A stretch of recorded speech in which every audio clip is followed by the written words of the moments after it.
I started working in Japan actually because I was invited there in the early 1980s.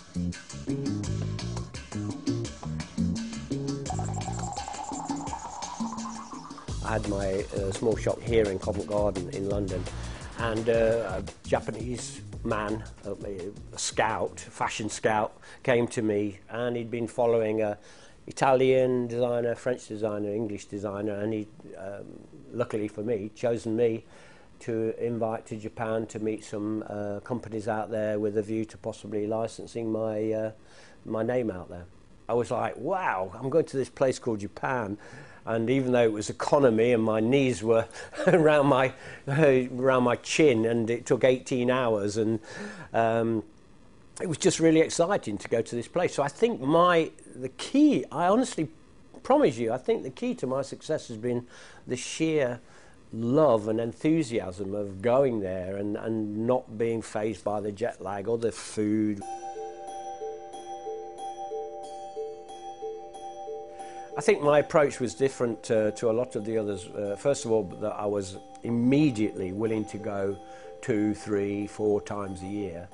And a lot of the designers who I knew that were being invited at the time went once and then didn't go again because they just thought they could do it by fax, as it was in those days, and by visits from the people from Japan to Paris or Milan or London.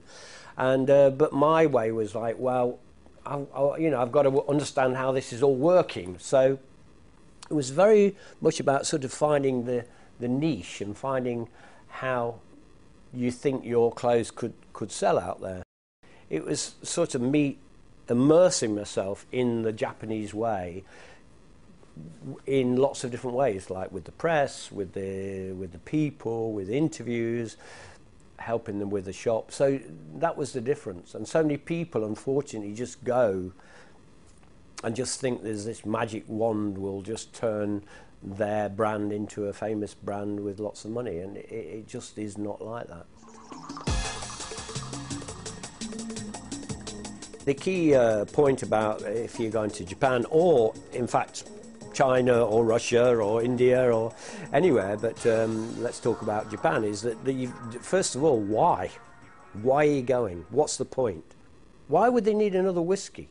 Why would they need another bicycle manufacturer?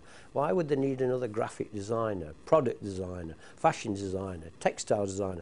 Because they're brilliant at it and they've got loads of them. So you've just got to ask yourself, what have I got to offer? What's my point?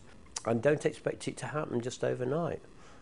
And then if you are going, you say, if your brand has started to have some success in England or wherever, Britain, France, then at least you've got a bit of reputation. So you could say, well, in my field, I am now getting a reputation for my brand. So that's a good point. So what you've got to do is make sure that if you're going on a trade mission or via the embassy or through an agent, that your key point, which is the fact we only make organic, or we only make from our farm, or everything is hand welded, or whatever it is, tell them. Don't just assume they know. I mean, the Paul Smith motto, which has saved me masses of heartache over the years, is never assume. And that's our company motto. And that means that you don't assume they know that you are organic. You tell them. I think the way I approached it was correct for me, because I think I'm fortunate enough to have quite good communication skills, which hopefully I inherited from my dad, who was a very nice, ordinary man, but very good at talking to people, and I think that helped a lot. Communication skills. Go there humble, keep your feet on the ground, try and understand how it works. The beginning of my time in Japan was a bit confusing because it was such a foreign place, which it's a lot less foreign place now because of we all travel a lot more.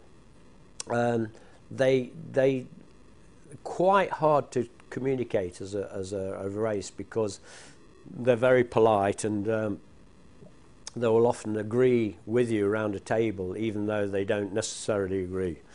So trying to work that one out is a bit confusing. So, you know, I'd ask the same question in 3 different ways if you could, so you really know whether it's you're getting the correct answer.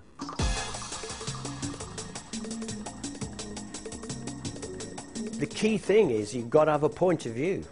You've got to have a bit more energy than somebody else, or if you haven't got more energy, you've got to be better or more interesting or more special. Or, I mean, I just get up earlier. That's all I do. In Japan was 3 people, and one person spoke a little bit of English, but the others didn't speak any English. And obviously when you're on jet lag, you're tired, and you've been there for a few days. I used to say, "Oh, I'm so bored now. Can I play with my train set?" So I used to just bring my train set out, or I'd say, "Oh my God!" And then, it's funny enough, they never forgot me. It's funny that, isn't it? But anyway, it did break the ice, and they knew I was pretty serious really, but there was always a bit of fun.